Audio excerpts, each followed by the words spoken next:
Hello everyone, मैं गौरव और स्वागत है आपका मेरे YouTube channel T and Twitter hub पर। जो पिछला चैप्टर अभी हमने ओवर किया है उसके कुछ क्वेश्चंस मैंने सॉल्व कराने के लिए यहाँ भी डाला है। और आइए क्लास की शुरुआत करते हैं कि क्वेश्चन जो है ऑप्शनल है। और इसमें पहला क्वेश्चन जो है इसमें ISTN का फुल फॉर्म पूछा गया है कि what is the full form ISTN। और मैंने आपको बताया था कि ISTN का फुल फॉर्म क्या होता है। मैंने आपको ISDN का फुल फॉर्म बताया था कि इंटीग्रेटेड सर्विसेज डिजिटल नेटवर्क होता है। तो इंटीग्रेटेड सर्विस डिजिटल नेटवर्क चौथे नंबर पे है, मतलब डी, ऑप्शन डी इसका सही है। ये एग्जाम की दृष्टि से इम्पोर्टेंट भी है, एक बार आप इसको जरूर पढ़ लीजिएगा जो मैंने बताया है। और पिछले वीडियो में मैंने पिछले वीडियो के जो नोट्स है मैंने डिस्क्रिप्शन में डाल दिए हुए हैं, आप वहां से भी चीजें देख सकते हैं।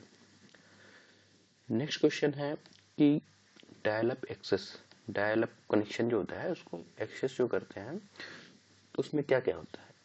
पहला है it is less expensive than a leased line. तो जैसा कि मैंने आपको बताया था कि लीज्ड लाइन से सस्ता पड़ता है, तो पहली लाइन वही लिखा है कि लेस एक्सपेंसिव, थोड़ा उससे कम में पड़ता है हमें, तो पहला तो सही है। दूसरा ऑप्शन देखते हैं। दूसरा ऑप्शन है it makes access to the internet simple. सिम आप इंटरनेट को आसानी से एक्सेस कर सकते हैं, दूसरा ऑप्शन भी सही है। तीसरा ऑप्शन है there are several drops of connection with the internet, मतलब आप हम कुछ उसमें कनेक्शन और भी जोड़ सकते हैं उस कनेक्शन के द्वारा। तो ये लिखा है there are several drops of connection with the internet, ये भी सही है, मतलब तीनों सही है। चौथे ऑप्शन में लिखा है ऑल ऑफ द अबव, मतलब जो ऊपर के सारे ऑप्शन है वो सारे सही है, तो ऑप्शन डी पे हम जाएंगे, ऑल ऑफ द अबव। तीसरा है question the basic feature of web browsers. Web browser हमने दो वीडियो पहले, शायद फोर्थ या थर्ड क्लास थी जब आपकी, तो मैंने उसमें वेब ब्राउजर का जिक्र किया था, अच्छे से बताया था कि वेब ब्राउजर होता क्या है, उसके कुछ एग्जाम्पल भी बताए थे। और ये भी बताया था कि एग्जाम्पल में कभी कभी पूछ लेता है कि कौन सा वेब ब्राउजर है या नहीं है, या कौन सा ISP सर्विस प्रोवाइडर है या नहीं है, ये भी चीजें होती है जो एग्जाम की दृष्टि से पूछ ही लेता है एक नंबर में। तो वेब ब्राउजर के बेसिक फीचर्स क्या है। पहला ऑप्शन है search and display various websites. भाई वेब ब्राउजर में तो ये चीजें कर सकते हैं, चलिए। दूसरी चीज है send and receive email message. Browser से हम ये भी काम करते हैं कि अपना जीमेल खोलते हैं, देखते हैं तो मैसेज सेंड भी, उससे मेल सेंड भी कर सकते हैं और रिसीव भी कर सकते हैं। थर्ड है switch over between various website, मतलब switch over between various website मतलब कई वेबसाइट को खोल सकते हैं, एक के बाद एक खोल सकते हैं, भाई बीच में भी हम खोल सकते हैं, ठीक है, ये भी ऑप्शन सही है। तो all of the above, all of the above वाला ऑप्शन ही सही है, क्योंकि जब दो ऑप्शन सही है और थर्ड ऑप्शन एक है, अगर आपको नहीं समझ में आता है, कभी एग्जाम में ऐसा हो कि आपको लगे कि नहीं दो ऑप्शन सही है और जो फोर्थ ऑप्शन है ऑल द अबव का है, तो ऑल द अबव आप ऐसे ही बिना पढ़े भी अगर थर्ड वाला ऑप्शन मार दें तो कोई इश्यू नहीं है, क्योंकि ऑल ऑफ द अबव ही सही होना है। अगर दो पे आप एकदम श्योर है कि ये होना ही होना है तो फोर्थ वाला वैसे ही सही हो जाना है, जिसमें अगर ऑल ऑफ द अबव लिखा हुआ है। फोर्थ क्वेश्चन है identify the odd word among the following. इसमें कोई एक वर्ड ऐसा है, मतलब एक नाम ऐसा है जो ऑड है, बाकी तो एक ही चीज है। सपोज दैट कि हम इसमें या तो सारे नाम जो है ISP सर्विस प्रोवाइडर के हैं या तो ब्राउजर्स के हैं। तो इसमें आपने देखा होगा सत्यम जो है ISP सर्विस प्रोवाइडर, जब हम पढ़ा रहे थे तो उसमें एक सत्यम नाम आया था, तो वो ISP service sorry internet service provider है। और याहू रेडिफ इंडियन टाइम्स ही जो है ब्राउजर के तरीके से काम करते हैं। तो ये तीन जो हो गए एक तरीके के हो गए, सत्यम जो हो गया एक अलग तरीके का हो गया, तो सत्यम इसमें सही होगा, फोर्थ का ए सही हो जाएगा। फिफ्थ क्वेश्चन है FTP. FTP is used file transfer protocol. मैंने आपको प्रोटोकॉल पढ़ा के इसमें बताया था कि क्या होता है।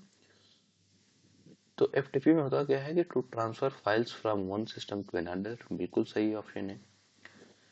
ऑप्शन बी है एक्सेस द इंटरनेट। इसमें ऐसा नहीं होता है कि हम इंटरनेट को एक्सेस करते हैं, इसमें फाइल ट्रांसफर का ही काम करते हैं, नाम से ही वैसे पता चल रहा है कि फाइल ट्रांसफर प्रोटोकॉल है। ऑप्शन सी है to download the web browser. Web browser को डाउनलोड करने के लिए, ऐसा भी नहीं है। ऑप्शन डी है नॉन ऑफ द अबव। तो ऑप्शन ए जो है ट्रांसफर करने के लिए फाइल्स को एक सिस्टम से दूसरे सिस्टम में, ऑप्शन ए सही है। छठा क्वेश्चन जो है modem refers to. Modem refers to, actually modem का फुल फॉर्म ही होता है कि मॉड्यूलेटर एंड डीमॉड्यूलेटर, और इसी बेस पे ये वर्क भी करता है। अगर कभी पूछता है एक नंबर में या मैच द फॉलोइंग में कि मॉडेम, और अदर साइड लिख देगा मॉड्यूलेटर एंड डीमॉड्यूलेटर, तो या तो इसका फुल फॉर्म भी हो गया और इसी बेस पे ये काम भी करता है। तो ऑप्शन सी इसका सही है, मॉड्यूलेटर एंड डीमॉड्यूलेटर। एमओ से मॉड्यूलेटर और डीईएम से डीमॉड्यूलेटर, इतना आप ध्यान पे रखिएगा इसको। नेक्स्ट है identify the odd one out. पहला ऑप्शन है नेटस्केप नेविगेटर, दूसरा है आईएसपी, तीसरा है इंटरनेट एक्सप्लोरर, चौथा है एनसीए मोज़ेक। इसमें तीन जो है Netscape Navigator, Internet Explorer and NCSA Mosaic, ये तीनों है वेब ब्राउजर। आईएसपी क्या है, ये अलग है, इंटरनेट सर्विस प्रोवाइडर, ये तो अलग चीज ही हो गई, आप इसको जानते हैं और एग्जाम में ये एक बार पूछा भी था। तो ऐसे क्वेश्चन आते हैं, आप इसको ध्यान रखिएगा, कौन कौन से वेब ब्राउजर है, कौन कौन से इंटरनेट सर्विस प्रोवाइडर है, इसको जरूर ध्यान पे रखिएगा। नंबर 8 है the IP address of a packet is normally analysed by the. जब राउटर में आपको पढ़ा रहा था तो मैंने आपसे ये बोला था कि आईपी एड्रेस जो इंटरनेट प्रोटोकॉल का एड्रेस होता है उसको एनालाइज करने का काम राउटर ही करता है। पैकेट्स में डिवाइड करके जो पैकेट्स बनते हैं उसको नॉर्मली एनालाइज करने का काम राउटर का ही होता है। तो इसमें ऑप्शन सी सही हो जाएगा, जो राउटर काम कर रहा है। 9th क्वेश्चन है which of the following is related to internet security. Internet security से अब बात आ रही है, तो आपको अभी कुछ देर पहले फायरवॉल पढ़ा रहे थे और उसमें यही होता था कि अनऑथराइज्ड जो यूजर आएंगे उनको एक्सेस नहीं मिलेगा। तो सीधी सी बात हो गई कि फायरवॉल जो होगा वही इंटरनेट की सिक्योरिटी का भी ख्याल रखेगा। बाकी और चीजें तो अभी आपको मैंने बताई, W3C बताया तो उसको छोड़ दीजिए, MIT छोड़ दीजिए, DSL आपको पता नहीं। तो फायरवॉल ही एक ऑप्शन ऐसा है जो इंटरनेट की सिक्योरिटी को संभालता है। ऑप्शन थर्ड है, सॉरी ऑप्शन जो ऑप्शन कह रहा था, जो क्वेश्चन 10 है इसको मैंने अभी आपको बताया नहीं था। इंटरनेट में कनेक्टिविटी जो होती है वो 3 लेवल के द्वारा ही मिलती है, ठीक है। कनेक्टिविटी जो बनती है ये थोड़ा सा ज्यादा अंदर ब्रीफ है, मैं नहीं गया एग्जाम की दृष्टि से, ये बहुत ज्यादा खास तो नहीं कह सकते हैं, लेकिन आप अगर इतना पढ़ ले कि लेवल 1 में क्या होता है, लेवल 2 में क्या होता है, लेवल 3 में क्या होता है, तो ये चीजें समझ में आ जाएगी आपको इसी क्वेश्चन में। इंटरनेट कनेक्टिविटी के लिए 3 लेवल होते हैं और तीनों जो लिखा है ये तीनों सही है। ऑप्शन इसमें ऑल ऑफ द अबव होगा, ये भी मैं बता देता हूँ। पहले लेवल में क्या होता है कि एक्सेस थ्रू अ गेटवे, हम किसी गेटवे के द्वारा एक्सेस पाते हैं लेवल 1 में।